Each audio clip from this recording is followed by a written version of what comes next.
I'm not afraid to fail. I can try something and I can mess it up. And I would tell my students that too. I'd be like, guys, hey, like I messed up. Like that, like we should be modeling that. A lot of adults take that fear of failure into their adulthood with them. I just had a kid. He's like, hey, Miss Brunat, like they took a quiz. He's like, I did better than I thought I would. He's like, I still don't completely get it, but I feel like with a teacher like you, I'll definitely get it. And I was like, Hi, I'm Vanessa Vicaria, aka the Math Guru, and you're listening to Math Therapy, a podcast that helps guests work through their math traumas one problem at a time. Whether you think you're a math person or not, you're about to find out that math people don't actually exist, but the scars that math class left on many of us definitely do. Oh, and don't worry, no calculators or actual math were involved in the making of this podcast. Okay, guys, I am dying laughing already just thinking about the fact that I'm about to introduce our first ever, wait for it, Mathfluencer. No, guys, I'm serious. If there's one thing that 2020 has taught me, it was that Mathfluencers are a real thing. And they are like our last bastion of hope in the midst of this serious PR crisis that math is having. Today, I talked to the amazing Esther Brunat, a math teacher, Gen Z specialist, and IRL Mathfluencer, who's on a mission to not only make math cool, but to help other teachers make math cool. This interview made me laugh, cry, and basically just want to be Esther when I grow up. Esther, welcome to the podcast. thank you for having me. Okay, guys, I have to tell you how I know Esther because I think this might be the first time we've actually spoken, but as the pandemic would have it, I found her through Instagram, through a community of and I'm not kidding because this is a thing, Mathfluencers. It was through our joint love for a company called Texas Instruments. And I did see you on their Instagram and I think you followed me and I followed you back because I was like, wait, who is this chick with fucking 30,000 followers in the math world? And then I started realizing that this was a community. So let's take a step back and tell me what does it mean to be a Mathfluencer? What do you do? That's a good question. So I think I'm a classroom teacher. So we've mentioned, so I share a lot about what goes on in my classroom as a math teacher and just as a teacher who has good relationships with her students. So I started to kind of garner a following based on that, and mostly based on the silly stories I would tell about my students in the classroom. And people relate to that, people want to know what's going on in my classroom. They want to know what I'm doing. And so when I'm sharing it, so that is kind of where the community kind of comes from, other people who are doing similar things or who want ideas, and just really being consistent with putting out the content always for people to, and then finding other people who are doing it the same and wanting to grow together with them. So that's where Rory comes in. I teach algebra, and Miss Crafty math teacher Kathleen and Steph, we all kind of found each other on the internet. And then we were all just well, let's just do this together, And so we grew together. Okay, this is so cool because low key, not that I want to be that girl, but I just really want to be a part of the crew. I'm always looking at the stuff you're doing and wait, don't you guys have a name? The Squadratics. Oh my God, the Squadratics. Because we're a squad and quadrat. Yeah. Yes. No, that's good that you break it. But it's so Mean Girls, but in the coolest way. They should make a fucking movie. Oh my God, they should make a movie about that. Imagine if the plastics were the Squadratics instead. Who do we pitch this to? So tell me how you met these other math influencers. So I think it was just, I firmly believe you can find anybody can find their people on the internet. Everybody has people on the internet. Everybody can find their people on the internet, find your niche. So being math teachers, it was that was the content that I was passionate about. So that's what I was putting out there into the world. So, people use similar hashtags and stuff like that when you're making your posts. So that's kind of how me and the squad found each other. Okay. But so being a math influencer, it's like legit, like companies are trying to pay you to do stuff and invite you to events. Like, tell me, like, is that's a thing, right? I don't think people understand that that's a thing. It's also, I'm so glad that companies are doing that because I feel like education is always the last one to jump on a trend. Mm-hmm. You know what I mean? Like, they're the last one to be like, oh, this is what everyone's doing. I should hire an influencer. Right, exactly. And so some companies got on there like and were hip to game, you know? And I think it's like the best thing ever because you can definitely see how it does influence like the culture of something, you know? Like you see people wanting to come to the event or you see people wanting to use the product or you see people, and it's the best because if the product is actually great, right? If the event is actually beneficial, you know, then it garners the attention that it deserves, you know, and then you have the ability to change classrooms. Right. Well, yeah, exactly, which is the whole point. So it's good for you and for the company. Tell me about the Texas Instruments event, because I actually always feel, as we know by their fucking Christmas sweater, I feel like I've always thought they were the coolest. Like, because they were the first company who even back in the day, like a decade ago, even more, I remember they were making those, remember for your phone, your flip phone, you could change the cover on top of the keys. Like you could, it was the faceplates they called them. And Texas Instruments had faceplates. And I was like, this is so fucking cool. They have pink calculators. They were like the first company. And now you're saying they were the first people that hired you and the squad. Like, tell me what the event was like. Like, were you celebrities? Is that a thing? I would never say that because that sounds arrogant. but well, I'm saying it. It's fine. It felt like it. And first of all, we had a blast because the four of us got to meet like for the first time. So it's like, oh my gosh, like I'm getting to go hang out with my friends. So that's like the first thing that was like super awesome. And then the second thing was that like, we're at this event that's like, not like, it was worth it. You know, we weren't at like an event that was like, you know, it's like fine. No, we were like having a blast because the content was great and, you know, like learning all this new stuff. And then we were also getting to be together. And so we were posting and we were like, you know, talking about the different sessions that we were at. And there was like a whole like there was a social lounge, right? Like that was like based off like social media, different like, challenges and stuff like that. And they were giving out merch and doing contests where you could like win different stuff.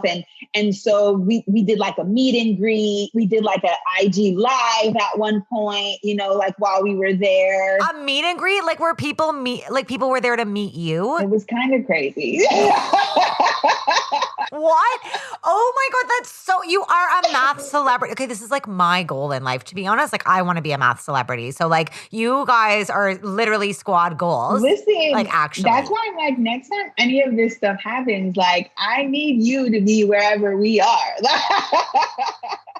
Oh my God, this is such a call. Oh my God, I feel like I'm like the girl at school that got asked to hang out with the cool kids, and the cool kids are the Squadratics. This is a movie waiting to fucking happen. Okay, Netflix, if you're listening, this is a freebie for you. Hello. Please cast us. Thank you. Okay, that is so fucking cool. I'm not kidding when I say like, we thought you were cooler than we are. Like, you didn't. You didn't think that. You have a book. Yeah, but you have 30,000 followers. What's cooler in 2020? A fucking book? No one reads. Let's be honest. I'm crying. I need to get my numbers up. I love that there's this whole world that I have dreamt of. It's like Candyland or something, but for math. Okay, let's back up though, because part of this whole thing, and even I know we're kind of joking like Mean Girls, whatever, but not really. Like you call yourself a Gen Z specialist. And what I love so much about you is like, so I feel like you're honestly downplaying a bit the stuff you post. And I want to say for those of you listening, like, she posts, like, first of all, she has like a fucking lit TikTok account. Like all of her stuff is like really fun math videos that kids can relate to, not just like how to solve stuff, but like funny things her students say or like different ways of looking at polynomials and stuff that's like really relatable and really funny. So like part of this I don't know how much you know about me, but like my master's degree was in actually math education and marketing, media literacy, and gender studies. It was all about how we are doing a disservice by not taking into account our target demographics needs when we teach math. Like we're just like, whatever, kids got to go to school, so I guess we'll just shove it in their face the way we want to, instead of being like if like if you were selling a product, you'd have to be like, what does my audience want? Like you'd have to, and so absolutely, and that's what you do. So tell me more about that. What does it mean to be a Gen Z specialist, and how are you like using that in your work? Like, talk to me about that.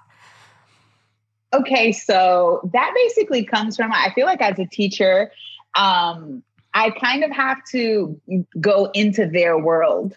So just like you just said about like we just give it to them the way that we got it. A lot of times is what teachers do, you know, like this is the way I learned, this is the way that you have to learn.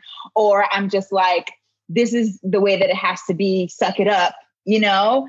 But I just find that going into their space a little bit is always way better because like,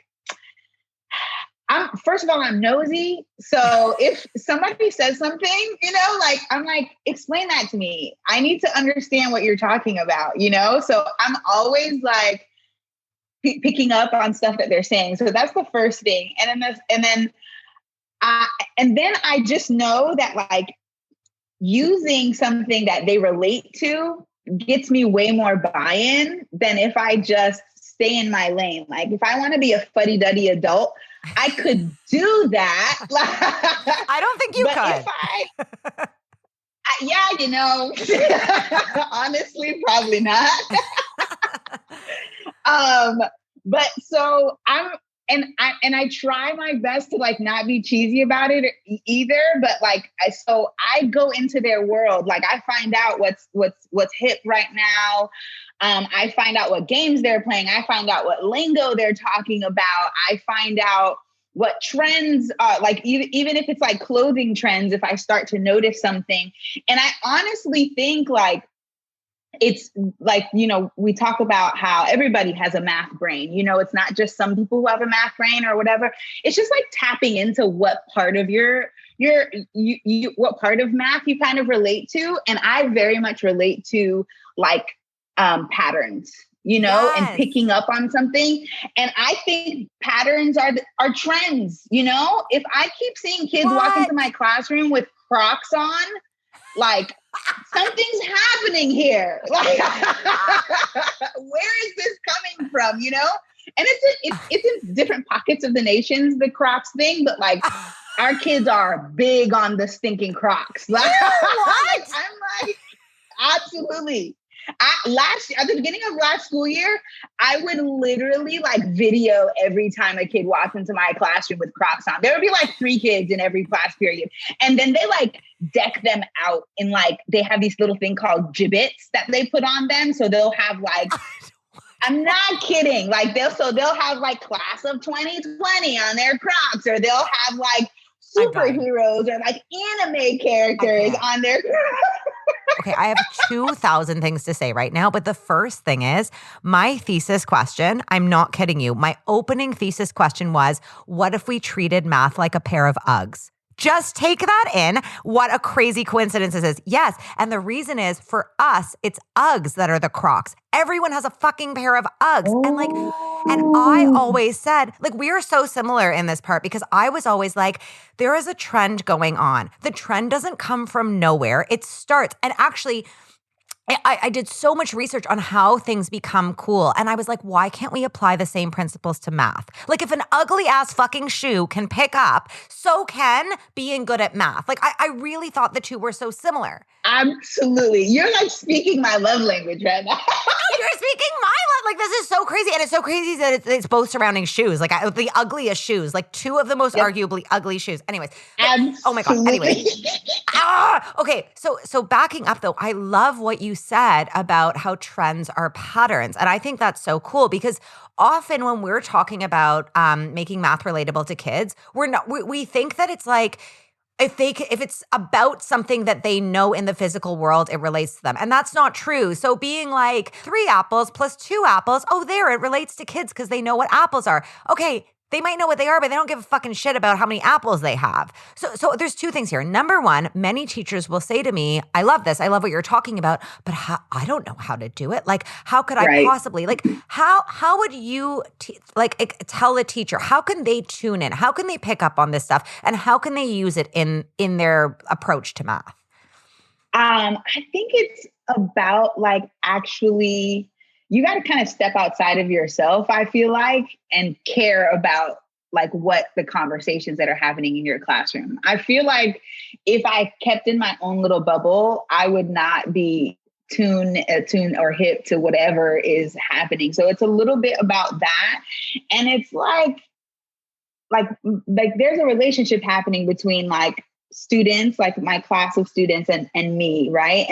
And to garnish and make that relationship flourish, I kind of have to be an expert in them, you know, like any relationship, whether it's a friendship, like I have to care about what my friend is into. I have to, you know, parents have to care about what their children are into. Like that's how relationships kind of grow and flourish. And so I make it my business to make that happen. And so I feel like a lot of times teachers will approach their classroom as if, you know, I'm the king, I'm the queen, which has its place, you know, or whatever. But it's also like you would be doing half the work if you met them like halfway. That's personally like I do much less fighting in my classroom because my students and I relate, you know? So that's like a major key for me. And then I just say like, once I know that, once I've like taken in my information, right? Like I feel like I'd be doing research, you know, I'm like, okay, like, all right, what are the kids into, you know? And I'm always like, it's always like swirling around in my brain. And I wouldn't necessarily say that I sit down and I'm like writing a lesson and I'm like, how do I put this in a lesson? It's not like that. It's more like this stuff is in my brain. It's swirling around. I have a lesson that I'm about to teach. Oh, wait, I could put this here with this, you know? So I always tell people about like when I teach like statistics and probability, we're doing 2-way frequency tables. And the stupid book examples are always like, what's your favorite fruit? Versus like, you know, if you're a boy or a girl, like, you know, just nonsense like that. You know, like, and so I'm like, no, let's talk about whether or not you like Cardi B or the City Girls versus if you bite your string cheese or pull your string cheese. Like those are the things. God. Oh my God, I want to know what the results of that are actually. I have them somewhere.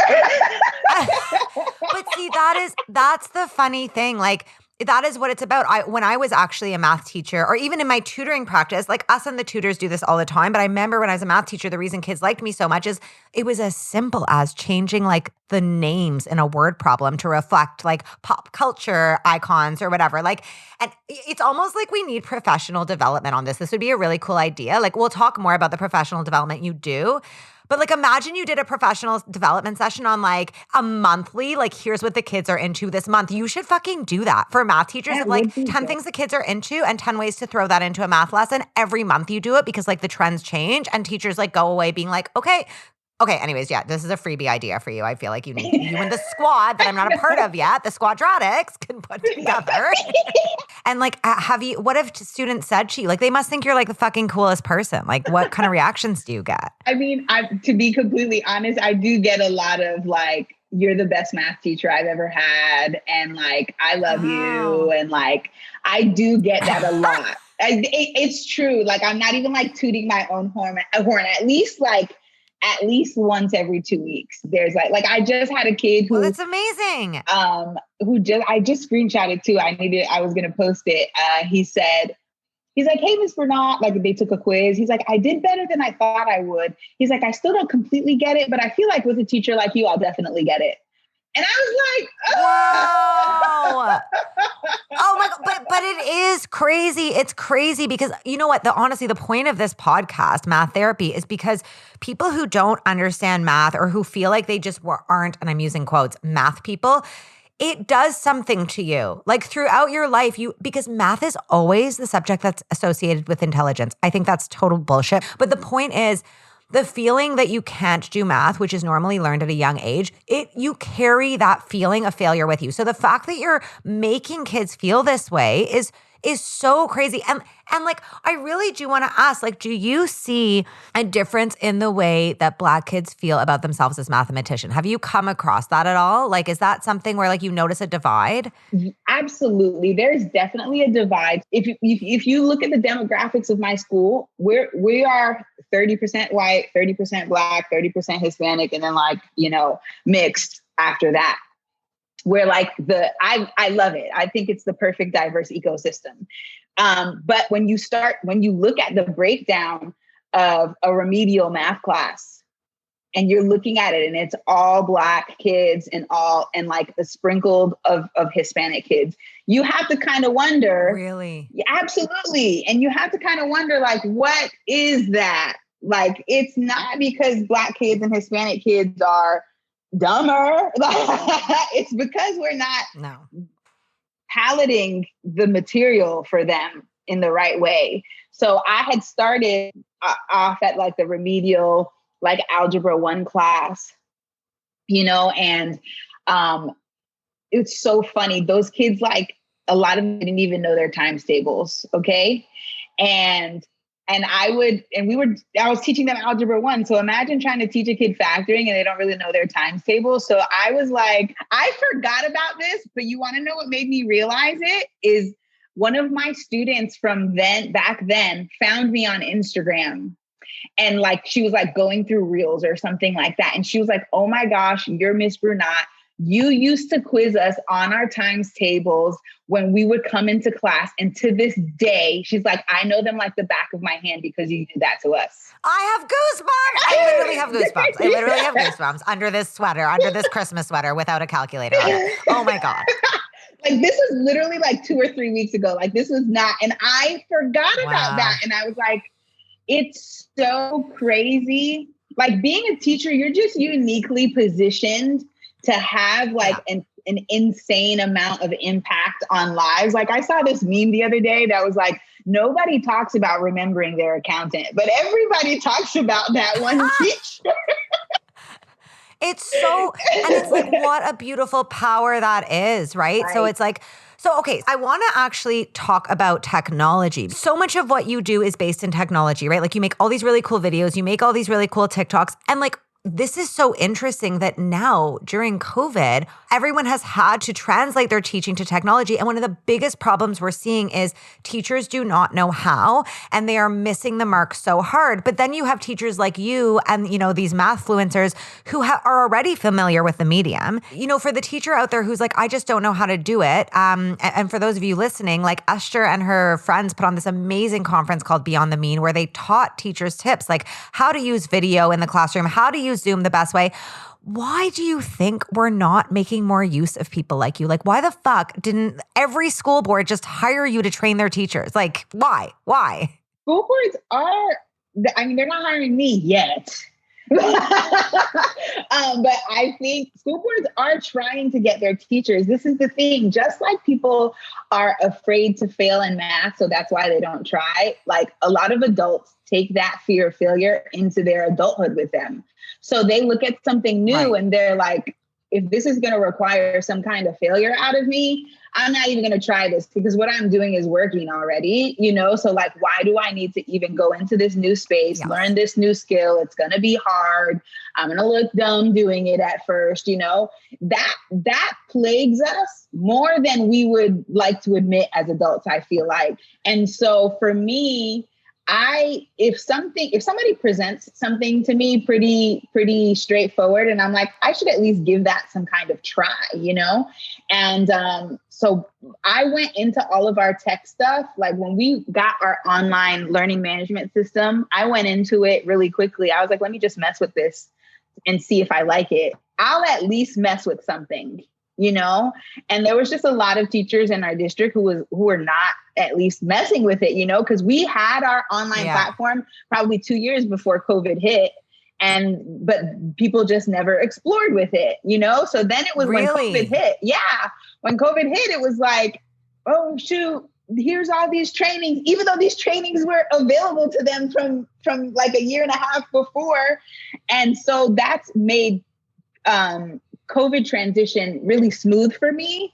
So I feel like that's why I got a chance to then also explore other things, because I couldn't imagine learning Canvas during COVID and then also trying to figure out videos and then also trying to figure out activities for my students. I had already known how to do that. And so somebody asked me that question one time, like, how do I have the confidence to try all these new things and do all these new things? And it's just like, I'm not afraid to fail. Like, I can try something and I can mess it up and it is what it is. And I would tell my students that too. Like, I'd be like, guys, hey, I messed up. We should be modeling that. We should stop perpetuating this narrative that we need to get things right on the first try, that, I can't fail in front of people. I can't make mistakes in front of people. What? I know, it's so crazy. And I don't know if you know this, but I failed grade 11 math twice. So I have a very familiar story, or similar story to you in that that's the thing is we have this opportunity in math class to actually teach our students that it's okay to fail. And I actually think we have that opportunity in math class more than anything else, because in math class, the narrative is there's a right and a wrong answer, right? And that being wrong makes you dumb. So you have this great opportunity to be actually, you've been taught this all wrong. Guess what? Let's practice failing and see that it doesn't actually fucking matter. And you still wake up the next morning with a smile on your face. So I love that you're doing that. And I love that you often post your mistakes on Instagram. So I actually think this idea of, the changing culture around math to make it clear that the math is never about being right or wrong. To me, math is about thinking creatively. How many different ways can you come up with to approach this problem? So I love that you do that. As a side note, I just found this TikTok account where this kid guesses people's heights based on something that they're holding in their hand. So they'll have a medium Dunkin' Donuts cup in their hand, and they'll be like, who's that kid who guesses people's heights? I bet he can't guess my height. And the kid, he's and he does it. He looks up, he shows you that he looks up and he does the hypotenuse and this and that. And he does proportions and Shut up. And he's like, I'm not kidding. And then, on one video, somebody was dragging him and he was like, guys, I don't do this so that I'm right. He's like, I do this because I want to model creative thinking and problem solving. I don't know who this kid is, but I love him. Okay, you have to send me this account. I'll tag you. I just think this is so cool because I think before we get to our final two questions, there's a whole world out there. I think we're so used to seeing math in this academic way. I remember I gave this presentation at the Fields Institute, which is this really prestigious institution at U of T. And I remember it was me talking about math anxiety to a sea of fucking 100 white dudes, and all of them were eye rolling. They were like, "We have math anxiety." That's not. It was disgusting. And I thought, these are the people who go into their classroom and say, you know what? I don't need to get down with my students because I'm the king of the classroom and I know what's right. And what a horrible reputation for math to have. And I'm so glad people like you are out there saying, fuck that. No, that is not what math is. And that's not, I'm really grateful because I think math has just gotten such a bad rep for so long that it's time to be fuck this, Absolutely. So thank you. Seriously, thank you for your work, for being you. I'm so excited for everyone to follow you. And it's time for our final two questions. Okay. My first question is, what would you say to someone who's I'm just not a math person?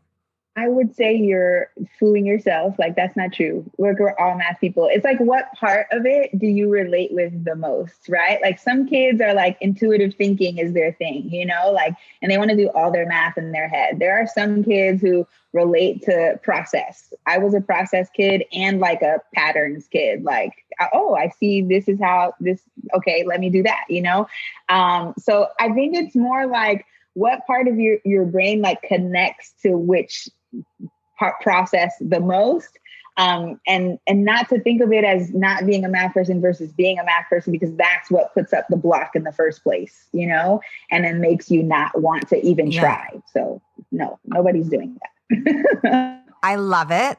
I actually want to ask one other question that I normally wouldn't ask before I get to my last question, because I want to know what you would say to a teacher who's like, but Esther, you're so cool, and I'm just not as cool as you. I don't even know how I could ever get hip with the kids. What would you say to that? I would say start taking a genuine interest in them. I think that's the first step, because I wouldn't even say that a teacher needs to like start speaking like the kids or doing the things. I wouldn't say that is stop. Like, don't wear Crocs to class. You do not need to wear Crocs. That is not it. It is just taking an interest and going into their space. That really is what it is, because they're going to realize that, oh, this person is interested in me. That is the first step, is taking the interest, and it'll flow from there. It does not need to be something that you're putting on face for. Don't do that. That is such good advice. That is honestly such good advice. Okay, the final question is so normally I ask my guests, what would you change about the way math is taught in class? And you're an actual teacher, but I want to ask you, as a real life math teacher, what would you change about the way we present math to Black kids in class? Like you had said earlier, we don't make it palatable for them. How would you change that? Part of it is a like stigma of like, these kids are not as smart. Like, nobody's literally saying that, Yeah. But we are accepting it in so many different ways, and so I think that's part of what it is. Like, I need to look at every kid as like an equal opportunity, and not they're not on that right path, or they're not as smart, because different people have different resources that are available to them that give them different opportunities. So it's like, how can I create space for this kid to be able to manifest their full potential? Like, what am I missing? Maybe a part of this equation. So I think it's more of like that kind of stuff. Like instead of casting a blanket judgment, let me say, okay, let me step back here and see if there's something I'm missing. I think maybe that's a good start. I think you just put it in such a good way, because, and I want to tell you this because we didn't talk about this, but it's so relevant now. Me and this woman, Mike Cole, who I'd interviewed on the podcast last season, she is doing her PhD at Michigan State, and her research is on the experience of Black kids in math class. So we wrote this article about the ways that math class often kind of like mimics police brutality for Black kids. It was really interesting. It was all about how but it was about this exact thing, about how often teachers will go into the class with this bias, like that, like this Black kid is not going to get it, and it was very much about rule following, and how the second a Black kid doesn't follow a rule, we make all these assumptions about them. Whereas often when white kids don't follow rules, we're like, can you just be quiet? Anyways, we posted this, and this guy commented, and he kept saying things like, well, could it have anything to do with the fact that they don't follow rules, or that their culture, exactly, that face that you're making, exactly. But it speaks to your point that often you're right. Maybe it's not said out loud and it's not verbalized, but this guy has been a classroom teacher for 20 years. And this fucking guy is going into his class every day thinking the second he sees a Black kid, you know what? This guy's probably not going to follow rules. Right. So like what other judgments is he making about their math ability? And you know what? Exactly. And the thing is, kids aren't stupid. They can tell if you believe in them or not. So the second they feel, never mind like, race or gender, whatever, the second a kid feels like the adult in the room does not believe in me, that reduces their self-confidence. That's it for a lot of kids. For a lot of kids, immediately, there's a quote, and I forget who said this quote, but it's like, kids don't learn from teachers they don't like. And it's like, some teachers are hell bent on like being this dictator, authoritarian, like, you don't need to like me for me to be your teacher, like nonsense. And it's like, what are you gaining from that? Like, okay, well, wow. I think you just said that so perfectly. And I think that's really, really good advice for every teacher, regardless of who your students are, is to put those, check your biases at the door and to walk in there really believing that every student has the capacity to learn math in some way. And Esther, I really, before we sign off, I want to say thank you. Like, you've been such a refreshing person to talk to. I think, I know that for you, it's so fun. And like, I often just laugh looking at your account, but just talking to you today really makes me feel so grateful that there are educators out there doing work like this, because you are really changing students' lives, and you're changing students' lives who often go neglected and overlooked. So I think it's really cool, and I'm so excited to see what you do. I love that you're doing more work in training other teachers, because like, you should be like, this should be a course at Teachers College. It should really be a course like how to fucking get interested in what your students are interested in, so you can bring that energy into math class. I would love that. I love it. Well, you're amazing. Thank you so much for being on the podcast. I cannot wait to get my matching Texas Instrument sweater in the mail. Yes. You're so welcome. This was an absolute blast. This was so fun. Seriously, thank you so much. Yes, no problem. Bye. See you on the gram. See you on the gram. What? Like, hello, how fucking cool is Esther? I mean, I love everything about this, but the part that really stood out to me was this idea that teachers are uniquely positioned to have an impact on kids' lives. I mean, if you're a teacher listening to this right now, if you take nothing else away from this, please understand that. And now that you do, what are you going to do with this immense power you've been blessed with? Almost as importantly, I want everyone to know that Texas Instruments finally sent me a calculator Christmas sweater thanks to this interview. See, sometimes all you need is an influencer to make a case for you. Or sorry, a Mathfluencer. To learn more about Esther's amazing ways, hit her up on the gram at Esther Brunat. That's ESTHERBRUNAT. If something in this episode inspired you, please tweet us at Math Therapy, and you can also follow me personally at The Math Guru on Instagram or Twitter. Math Therapy is hosted by me, Vanessa Vicaria, produced by Sabina Wex, and edited by David Kochberg. Our theme song is Waves by Goodnight Sunrise, which is actually my band. If you know someone who needs math therapy or needs to hear someone else getting math therapy, please share this podcast and rate or review it on whatever podcast app you use. Those things actually make such a big difference. I am determined to change the culture surrounding math and to give math like a massive makeover, and I truly need your help. So spread the word. That's all for this week. Stay tuned for our next episode, out next Thursday. So anyway, 2022, we'll all meet at the Texas Instruments conference. I'm going to show up and I'm going to be like, I really hope my swag is a fucking floaty, a throw blanket, and a sweater, or I will not present.